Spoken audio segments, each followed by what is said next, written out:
السلام علیکم۔ میرا کاروبار ڈوب گیا اور میرے دوست نے قرضے کے بدلے بیوی کے ساتھ ایک رات سونے کا کہا۔ میں نے بیوی کو ایک رات کے لیے منا لیا اور میں اسی کمرے میں چھپ گیا۔ جب میرے دوست نے میری بیوی کو پکڑا تو میرے اوزان خطا ہو گئے۔ میری بیوی نے ہی مجھے جانتے ہیں کہ ایک غیرت مند مرد کے لیے سب سے مشکل کام کیا ہوتا ہے۔ مرد کے لیے سب سے مشکل کام ہوتا ہے اپنی ہی بیوی کا سودا کرنا، اور میں یہ سودا کرنے کے لیے بے حد مجبور ہو گیا تھا۔ میرے سامنے میری بیوی کالے رنگ کی شیفون کی ساڑی میں کیا غضب ڈھا رہی تھی۔ اس کے حسین کھلے لمبے بال، اس کی دودھیا رنگت، اس کے حسین نقوش ہمیشہ ہی میرا چین برباد کرتے تھے، مگر اس کا آج کا بناؤ سنگھار کسی اور کے لیے تھا، اور ستم یہ تھا کہ میں یہ سب جانتا تھا۔ میں نے اسے خود اس بات کی اجازت دی تھی۔ میں نے اس کے حسن پر ایک نظر ڈالی اور آنکھیں چکا لیں۔ میرے دل پر کیسی کیسی قیامتیں گزر رہی تھیں، مجھ سے بہتر اس وقت کوئی نہیں جانتا تھا۔ باہر میری دوست کی گاڑی کھڑی تھی اور ڈرائیور میری بیوی کے آنے کے انتظار میں تھا تاکہ اسے ہوٹل کے کمرے تک پہنچائے۔ آج کی رات شاید مجھ پر کسی قیامت کی طرح ٹوٹنے والی تھی، لیکن صبح کا سورج مجھے تمام قرضوں سے خلاصی دلا سکتا تھا۔ لیکن یہ آج کی رات تو کاٹے نہیں کٹ رہی تھی۔ جیسے جیسے رات بڑھ رہی تھی، میری بے چینی کا یہ عالم تھا کہ لگ رہا تھا کہ سانس بھی نہیں لے پاؤں گا۔ میری آنکھوں کے سامنے بس اپنی بیوی کا سراپا تھا، حسین سراپا۔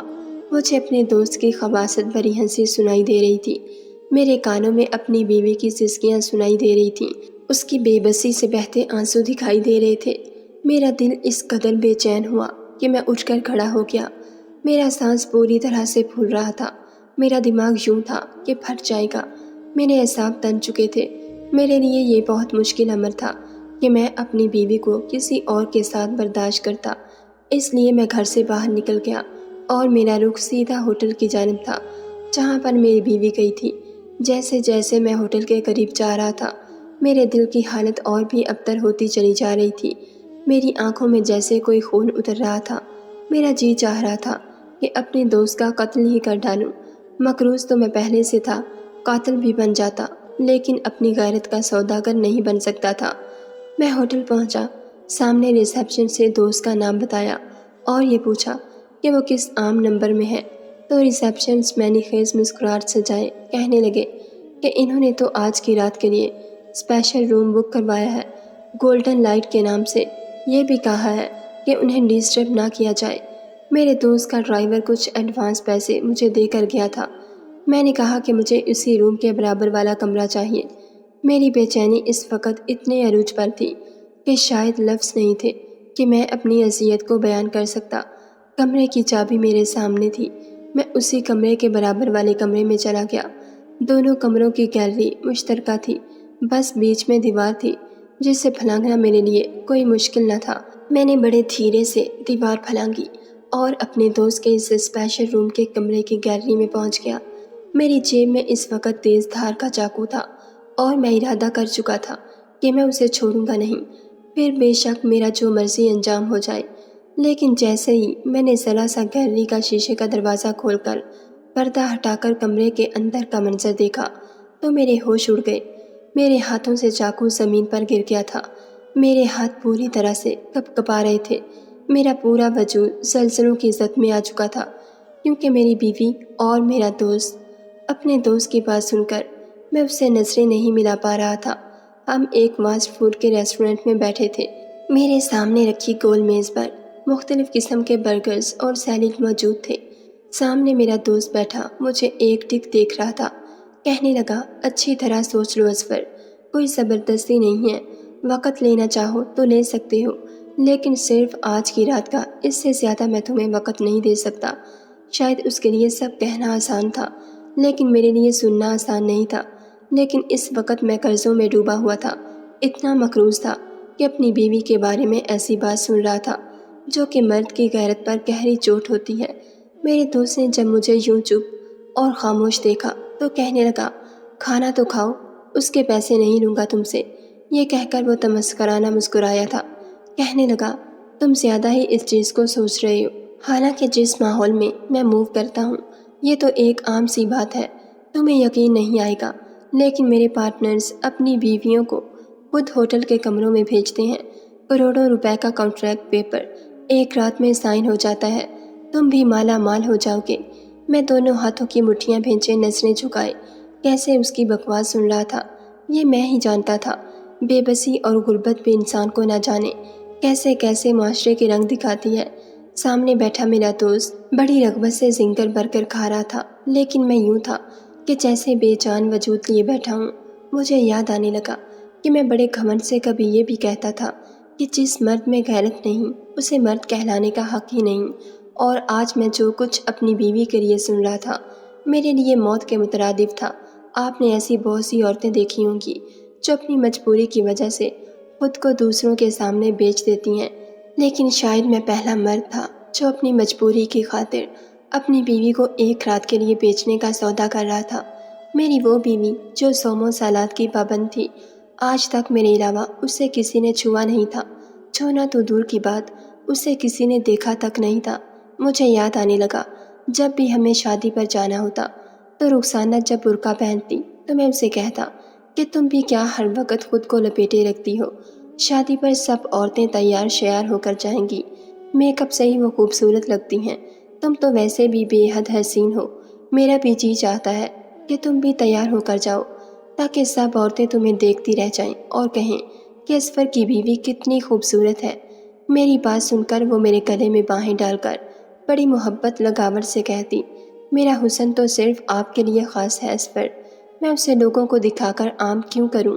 میرا تو جی چاہتا ہے مجھے آپ کے علاوہ کوئی آنکھ نہ دیکھے۔ رخسانہ کی بات جیسے اب بھی میرے کانوں میں گونج رہی تھی، میری آنکھوں سے اذیت سے آنسو نکلے تھے۔ میں اپنی ایسی پاک باز بیوی کا سودا کرنے جا رہا تھا۔ نہیں نہیں، مجھے یہ سب منظور نہیں۔ بے ساختہ میرے دل کی آواز زبان پر آئی تھی۔ میرے دوست کا برگر جو منہ کے قریب تھا ہاتھ میں ہی رہ گیا۔ ایک پل وہ مجھے جانچتی ہوئی نظروں سے دیکھنے لگا، پھر کہنے لگا، کوئی مسئلہ نہیں، لاؤ نکالو میرے 70 لاکھ روپے۔ اپنے دوست کی بے حسی دیکھ کر میری آنکھوں سے جمع شدہ پانی میرے رخساروں پر گر گیا تھا۔ حالانکہ میں کوئی کمزور مرد ہرگز نہ تھا، بہت مضبوط اعصاب کا مالک تھا، لیکن اب ٹوٹ چکا تھا۔ میں نے پھر اپنے دوست سے ملتجی لہجے میں کہا کہ مجھے تھوڑا وقت دو، اتنی بڑی رقم کا انتظام یکمشت ایک رات میں نہیں کر سکتا۔ وہ کہنے لگا کہ میں تمہیں مزید وقت نہیں دے سکتا، میرے پاس آج کی رات ہے، یا تو تم میری بات مان لو یا پھر پیسوں کا انتظام کر دو۔ میں وہاں سے اٹھ کر باہر نکل آیا۔ حالانکہ موسم سرد تھا، ہوائیں بھی ٹھنڈی چل رہی تھیں، لیکن مجھے گھٹن کا احساس اس قدر شدت سے ہو رہا تھا کہ سانس لینا بھی محال لگ رہا تھا۔ میں جانے کیسے اپنے گھر پہنچا تھا۔ رات کا 1 بج گیا تھا۔ میں نے مین دروازے پر دستک دی تو فوراً رخسانہ کی آواز آئی۔ میں نے کہا، میں ہوں، دروازہ کھولو۔ اس نے فوراً سے دروازہ کھولا، مجھے دیکھ کر کہنے لگی، آپ کہاں رہ گئے تھے؟ کب سے آپ کا انتظار کر رہی ہوں۔ میں کیا جواب دیتا کہ میں کہاں سے آ رہا ہوں؟ میں نے کوئی جواب نہیں دیا اور خاموشی سے مرے مرے قدموں سے اپنے کمرے میں جانے لگا تو رخسانہ میرے پاس آ گئی، کہنے لگی، اصفر آپ نے جواب نہیں دیا۔ میں نے کہا، میرے سر میں درد ہے۔ وہ کہنے لگی کہ اصفر میں آپ کے لیے کھانا گرم کروں۔ میں نے نفی میں سر ہلا دیا۔ میں نے کہا، میں کھانا کھا کر آیا ہوں۔ بے شک وہاں کھانے کے لیے سب کچھ موجود تھا، لیکن میری بھوک تو دوست کی بات سن کر ہی مٹ چکی تھی۔ رخسانہ میرے پاس آ گئی، میرا چہرہ دیکھنے لگی، کہنے لگی، کیوں جھوٹ بول رہی ہیں اصفر؟ مجھے پتا ہے آپ نے کچھ نہیں کھایا اور میں بھی آپ کا انتظار کر رہی تھی، مل کر کھانا کھاتے ہیں۔ رخسانہ کی یہی تو بات تھی، وہ میری آنکھوں سے جھانک کر میرے دل کی کیفیت کو بتا دیتی تھی، یا شاید میاں بیوی کا رشتہ ہی کچھ ایسا ہوتا ہے کہ لفظوں کی ضرورت نہیں پڑتی۔ بہرحال وہ کھانا گرم کر کے لے آئی۔ کھانا کیا تھا؟ بس کھانے کے نام پر صرف ہری مرچ اور پیاز کی چٹنی تھی اور سوکھی روٹیاں۔ میں نے ایک نظر کھانے پر ڈالی اور دوسری اپنی باوفا صابر بیوی پر، جس نے ہر تنگی میرے ساتھ بڑے صبر سے اور خاموشی سے خدا کا شکر ادا کر کے گزاری تھی۔ کبھی مجھ سے یہ شکوہ نہیں کیا تھا کہ تم نے میرے لیے کیا ہی کیا ہے۔ میں رخسانہ کا چہرہ دیکھ رہا تھا، اس کا وہ حسن جو صرف مجھ تک محدود تھا آج بھی میرے لیے قابل رشک تھا۔ جب رخسانہ نے مجھے خاموش بیٹھے دیکھا تو نوالا بنا کر میرے منہ کے پاس لے گئی، کہنے لگی، کھانا کھائیں اور ساری فکریں بھول جائیں۔ میں نے اس کے ہاتھ سے نوالا لیا۔ کھانا اسی نے مجھے کھلایا تھا۔ پھر مجھ سے پوچھنے لگی کہ بتائیں کیا کہا آپ کے دوست نے؟ وہ آپ کی مدد کرے گا؟ اپنے دوست کے پاس جانے سے پہلے رخسانہ سے کہہ کر گیا تھا کہ میرے دوست نے مجھے بلایا ہے، کہہ رہا تھا کہ میری مدد کرے گا، تم دعا کرنا کہ معاملہ بن جائے۔ لیکن جو شرط میرے دوست نے رکھی تھی وہ میں پوری نہیں کر سکتا تھا۔ میں نے نفی میں سر ہلا دیا۔ میں نے کہا نہیں، وہ معاملہ بھی نہیں بنا۔ یہ سن کر رخسانہ کے چہرے پر بھی تفکر کی لکیریں گہری ہوئی تھیں، لیکن پھر بھی مجھے تسلی دے رہی تھی کہ آپ فکر نہ کریں۔ میں نے کہا کہ وہ کل ہی مجھ سے پیسے مانگ رہا ہے، میں کہاں سے دوں؟ میں نے اس کا ہاتھ تھام کر بے بسی سے کہا۔ وہ کہنے لگی اسے کچھ وقت لے لیں، میرے پاس جو کچھ بھی تھا اصفر وہ میں سب بیچ چکی ہوں، اب تو میرے پاس بھی بیچنے کے لیے کچھ نہیں بچا۔ اس کی بات نے میرے دل کی دھڑکنوں کو بڑھایا تھا۔ مجھے اپنے دوست کی بات یاد آنے لگی جو کہہ رہا تھا جس کی اتنی خوبصورت بیوی ہو اسے اور کیا چاہیے؟ تم تو اپنی بیوی سے اتنا کیش کر سکتے ہو کہ تمہارا قرض بھی اتر جائے گا، تو مالا مال بھی ہو جاؤ گے۔ مجھے اپنے دوست کے منہ سے یہ بات بہت بری لگی تھی۔ میں نے کہا کہ تم ہوش میں تو ہو، تم کہہ کیا رہے ہو؟ وہ کہنے لگا ہاں بالکل ہوش میں ہوں۔ میں نے کہا میری بیوی کو تم نے کہاں دیکھا؟ اس بات پر وہ کمینگی سے ہنسنے لگا، کہنے لگا تارنے والے تو قیامت کی نظر رکھتے ہیں، سامنے والا شخص 7 پردوں میں ہی کیوں نہ چھپا ہو، تم بس آم کھاؤ، پیڑ مت گنو۔ میں نے تمہاری بیوی کو کہاں دیکھا تھا، کیسے دیکھا تھا، اس بات کو چھوڑو، بس مجھے یہ بتاؤ اگر تمہیں سودا منظور ہے تو میں آگے پارٹی سے بات کر لیتا ہوں۔ چند راتیں تمہاری بیوی کی میری مرضی کے مطابق گزریں گی اور تمہارا قرضہ ختم۔ جیسے جیسے تمہاری بیوی کا حسن میرے کام آئے گا میں تمہیں بھی مالا مال کرتا چلا جاؤں گا۔ وہ کس قدر بے شرم اور کمینہ شخص تھا، اگر میں مقروض نہ ہوتا تو یقیناً اس وقت اس کا گریبان پکڑ کر اسے مار مار کر لہو لہان کر چکا ہوتا۔ کم بخت قرضدار بھی لوگوں کی نظر میں 2 ٹکے کی اوقات نہیں رکھتا، اس لیے جس کا جو دل چاہتا ہے وہ کہہ دیتا ہے۔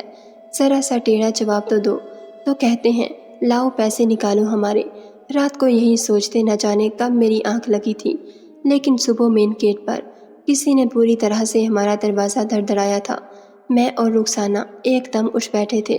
میں فوراً سے کمرے سے باہر نکلا، مین گیٹ کا دروازہ کھولا تو سامنے میرا دوست پولیس موبائل کے ساتھ کھڑا تھا۔ پولیس آفیسر اور پولیس اہلکار بھی تھے، مجھے گرفتار کرنے آئے تھے۔ میرا دوست آفیسر سے کہنے لگا کہ اس شخص نے میرا پیسہ دینا ہے لیکن اس کا دیوالیہ نکل گیا ہے، اس کے پاس ایک پھوٹی کوڑی تک نہیں کہ میں اسے مہلت دوں، اس لیے اسے گرفتار کر کے جیل میں بند کر دو۔ اس سے پہلے کہ وہ آفیسر مجھے ہتھ کڑی پہنا تھا، رخسانہ شاید گیٹ کی آڑ سے مجھے دیکھ رہی تھی۔ کہنے لگی خدا کے لیے میرے شوہر کو مت لے کر جاؤ، وہ بے ایمان نہیں ہے، بس ہمیں تھوڑی سی مہلت دے دو، ہم آپ کی پائی پائی چکا دیں گے۔ یہ سن کر میرا دوست مسکرانے لگا، کہنے لگا میں نے تو اسے بہت آسانی دی ہے لیکن آپ کے شوہر کو وہ منظور ہی نہیں۔ پھر کہنے لگا کہ یہ تو پیسے چکانے کا بالکل بھی اہل نہیں رہا، اس کے پاس کچھ نہیں ہے، میں اسے وقت دوں، آپ اپنی بات کریں، کیا آپ میرا قرضہ اتاریں گی؟ رخسانہ کہنے لگی کہ میں لوگوں کے کپڑے سلائی کرتی ہوں، میں ہر ماہ آپ کو جتنی بھی رقم ہو سکی دوں گی۔ یہ بات سن کر میرے دوست نے تمسخرانہ اپنے ابرو چڑھائے تھے، کہنے لگا بی بی 70 لاکھ روپے دینے ہیں تمہارے شوہر نے میرے، 70,000 نہیں۔ پھر انسپیکٹر سے کہنے لگا کہ بھائی جاؤ اسے جیل میں بند کر دو۔ یہ سننا تھا کہ میری بیوی دوپٹے سے چہرہ چھپائے باہر آ گئی، میرے دوست کے سامنے منت سماجت کرنے لگی کہ خدا کے لیے میرے شوہر کو گرفتار مت کرو۔ میرا دوست کہنے لگا کہ ٹھیک ہے، اگر آپ کا شوہر میری شرط مان لے تو میں اسے چھوڑ دوں گا۔ رخسانہ مجھ سے کہنے لگی کہ آپ کیوں نہیں ان کی شرط مان لیتے؟ میں نے کہا کہ میں وہ شرط نہیں مان سکتا، تمہیں کچھ معلوم نہیں ہے۔ رخسانہ تم اندر جاؤ، میں نے سخت لہجہ اپنایا تھا، لیکن رخسانہ سے شاید میری گرفتاری برداشت نہ ہو رہی تھی۔ میرے دوست سے کہنے لگی بھائی صاحب میں اصفر کو منا لوں گی، وہ آپ کی ہر شرط پوری کر دیں گے، خدا کے لیے انہیں پولیس اسٹیشن میں مت لے کر جائیں۔ میرے دوست نے پولیس والوں کو اشارہ کیا تو وہ واپس اپنے موبائل میں بیٹھ کر چلے گئے۔ میرا دوست کہنے لگا کہ اندر چل کر بات کر لیتے ہیں۔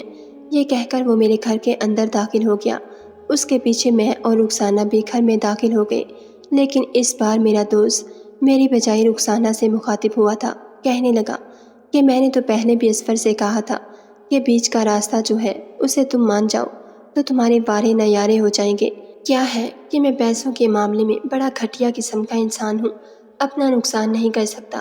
وہ بڑی خباثت سے اپنی عادت کا اعتراف کر رہا تھا۔ رخسانہ کہنے لگی، آپ بتائیں اسفر کو کیا کرنا ہوگا؟ میرا دوست ایک کمینگی سی ہنسی ہنستے ہوئے رخسانہ کو بڑی بے باک نظروں سے سر سے پاؤں تک دیکھا تھا۔ مجھے لگا کہ جیسے میری رگوں میں خون کے بجائے آگ دوڑنے لگی ہو۔ میں بامشکل ضبط کر رہا تھا۔ پھر وہ کہنے لگا کہ آپ کو بتایا نہیں اسفر نے کہ میں نے کیا شرط بتائی تھی؟ رخسانہ نے نفی میں سر ہلا دیا۔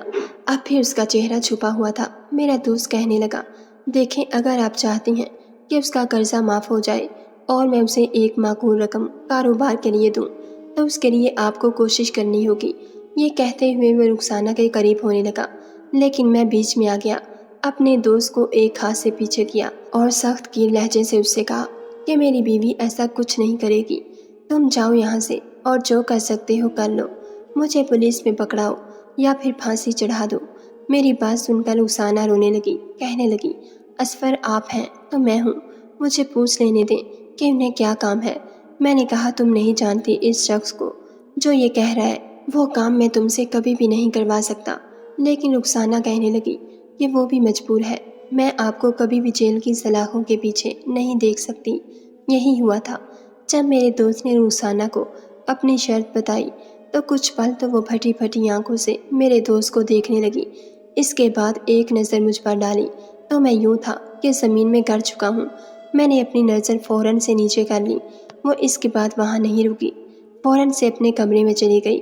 میرا دوست کہنے لگا کہ اگر تمہاری بیوی مان جائے تو مجھے بتا دینا، ورنہ پھر میں پولیس کو لے آؤں گا۔ یہ کہہ کر وہ گھر سے باہر چلا گیا۔ میں کمرے میں نہیں گیا تھا، کس منہ سے جاتا؟ 2 گھنٹے رخسانہ ابھی کمرے سے باہر نہیں آئی۔ 2 گھنٹے بعد وہ کمرے سے باہر آئی تھی اور آنکھیں اس کی رو رو کر سوجی ہوئی تھیں۔ خود ہی آ کر میرے پاس بیٹھ گئی، کہنے لگی، آپ اپنے دوست کو ہاں کر دیں۔ میں نے برجستہ اس کی طرف دیکھا تھا۔ مجھے رخسانہ سے اس جواب کی ہرگز بھی توقع نہ تھی۔